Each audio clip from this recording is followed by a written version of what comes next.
Moi, j'ai remarqué que je sers le Seigneur avec mon mari, mais j'ai remarqué que les enfants des hommes de Dieu souvent dévient et vivent une vie désordonnée. Moi, j'aimerais voir mes enfants vivre une vie de sainteté pour qu'un jour nous puissions ensemble voir le Seigneur. Donc, j'ai besoin juste d'un conseil. Comment faire pour que mes enfants demeurent dans la voie du Seigneur? Parce que je ne veux pas les voir se perdre. Amen. Bonne question.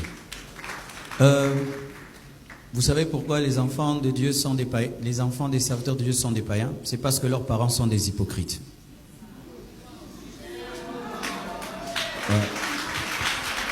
La plupart des temps, pas toujours, hein, parce que des enfants, malgré toute la sainteté de leurs parents, refusent, mais la plupart, parce que je fréquente beaucoup d'enfants des pasteurs. Alors c'est quoi? Ils te voient, papa, tu prêches. Ici, tu dis, il faut aimer vos femmes, tu tapes maman à la maison. Ils te voient, maman, tu enseignes bien, mais à la maison, tu critiques tous les fidèles. Tu vois? Parce que les enfants, eux, ils ont la révélation de la vraie vie de leurs parents. Devant les fidèles, nous sommes des hypocrites. Pas devant nos enfants. Ils peuvent vous voir comment vous vous enivrez à la maison. Comment vous vous battez. Comment vous faites un mois sans vous parler. Ils peuvent vous voir où vous faites du ministère un business. Vous jouez aux hommes de Dieu, mais à la maison, vous êtes des païens. Les enfants des pasteurs, ils connaissent des choses, ils voient des choses. Ils savent que papa, là, il prêche, il ment. Il dit des trucs qu'il ne fait pas. Tu vois? Alors, si tu veux que tes enfants suivent la voie du Seigneur, toi-même, tu dois suivre le Seigneur.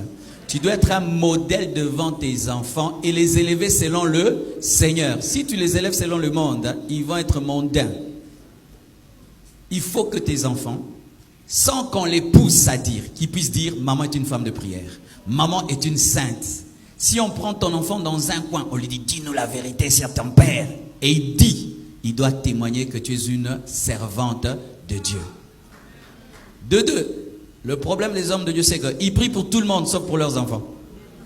Ils prêchent tout le monde, sauf leurs enfants. Moi, j'ai ma petite fille, pour qu'elle dorme, tu dois lui raconter une histoire. Je la raconte des histoires de la Bible à côté d'elle en dormant. Elle s'endort avec l'histoire de Bartimée, de Ruth. Je suis exigeant avec mes enfants comme je suis exigeant avec les fidèles. J'ai une petite fille, ma première fille a, je crois, 11 ans. Quand elle veut s'habiller, pas ça, pas ça. Elle dit, papa, je suis une petite fille. Oui, mais tu es l'enfant d'un pasteur, une chrétienne. Tu t'habilles pas comme ça. Tu vois, elle sait que papa est un homme de Dieu aussi à la maison. Elles m'ont jamais vu taper leur maman, insulter leur maman. Ainsi même ma fille aimerait épouser un pasteur. Quand tu vois un enfant de pasteur qui dit, moi un pasteur jamais.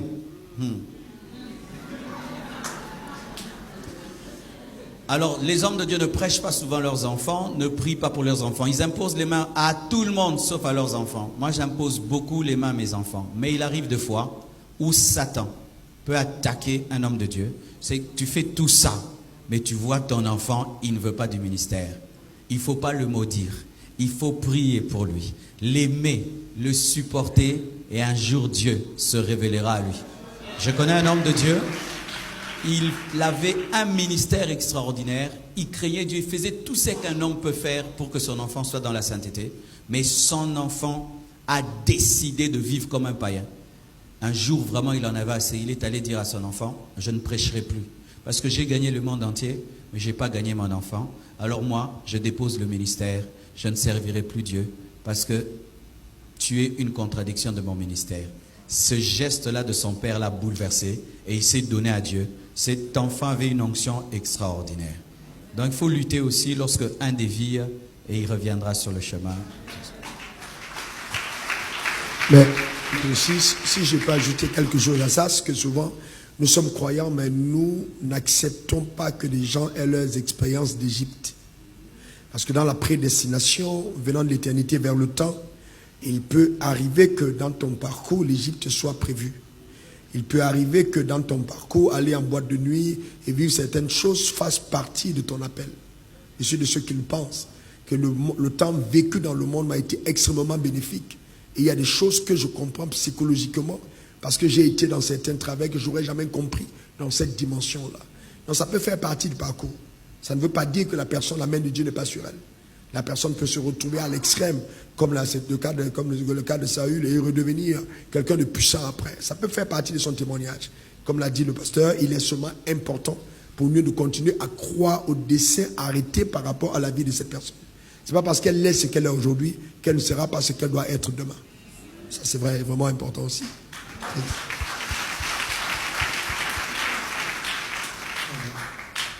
Bonjour, moi c'est le frère Gorebi. Je pense que sur le thème, je n'ai pas de questions vu la qualité des messages qui ont été prêchés. Mais quand j'ai vu qu'effectivement il y a des questions qui peuvent venir de partout, je voulais poser certaines questions. Alors je pense que l'un des messages du révérend était effectivement de nous attacher à la parole, de lire la Bible quotidiennement parce que tout est dans la parole. Et effectivement, quand on n'a pas un esprit neutre et qu'on lit la parole, on a des questions qui nous reviennent à chaque fois. Et je vais profiter de ce moment pour poser certaines questions, surtout 2 questions. Alors quand j'ai commencé à lire le livre de Genèse, la question qui m'est revenue en esprit, est-ce qu'il y avait des hommes qui existaient avant Adam et Ève? Pourquoi? Parce que Adam et Ève, quand je lis la Bible, ils avaient mis au monde Caïn et Abel, et Caïn a tué Abel. Et après, on dit que Caïn est parti et Caïn s'est marié là-bas. Et après, il y a un 3e fils qui est venu, et lui aussi, puisque c'était les 4 hommes qui existaient, un 3e enfant de Adam et Ève qui est venu, après lui s'est marié, qui est la descendante de Noé et autres. Mais où il a eu sa femme pour se marier si les hommes n'existaient pas? Bon, ça, en commençant à lire la Bible, étant innocent, comment on appelle, novice dans la chose, je commençais à me poser des questions. Donc, je profite de l'occasion pour poser la question à ces hommes de Dieu. La deuxième question, c'est que j'ai appris effectivement que l'une des volontés de Dieu dans notre vie était que nous soyons heureux. Donc, ça fait partie un peu du thème. Ce que je constate, c'est que j'aimerais comprendre comment se matérialise ce bonheur-là en Christ.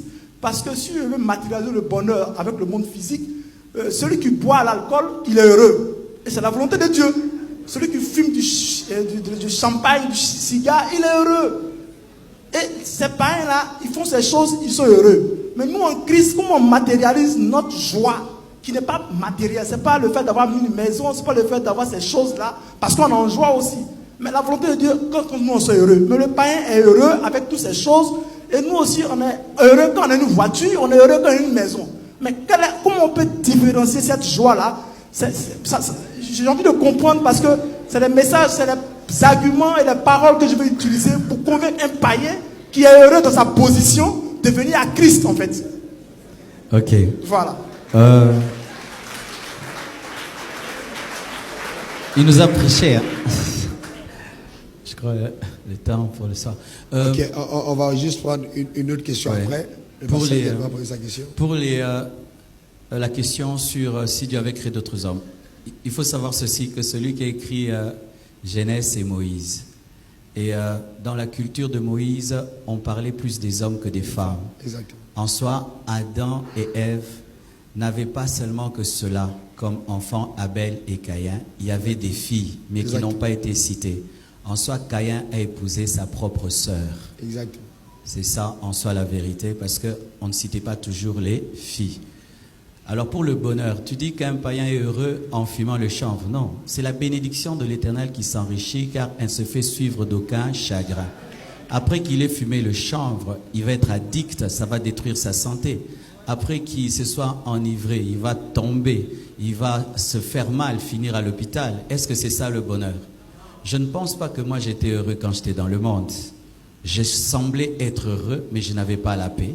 J'avais peur de la mort, j'avais peur de l'éternité, j'avais peur du futur. J'ai trouvé la paix le jour que j'ai reçu Jésus.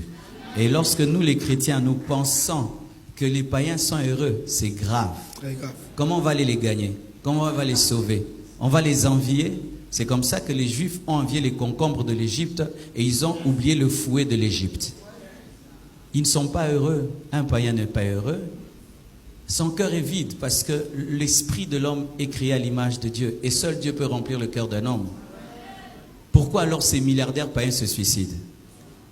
Comment est-ce qu'ils se suicident alors qu'ils ont tout? Comment un homme comme Michael Jackson était si malheureux alors que c'était la star la plus connue du monde? C'est archi faux. Comment on est heureux? On est heureux par la plénitude du Saint-Esprit.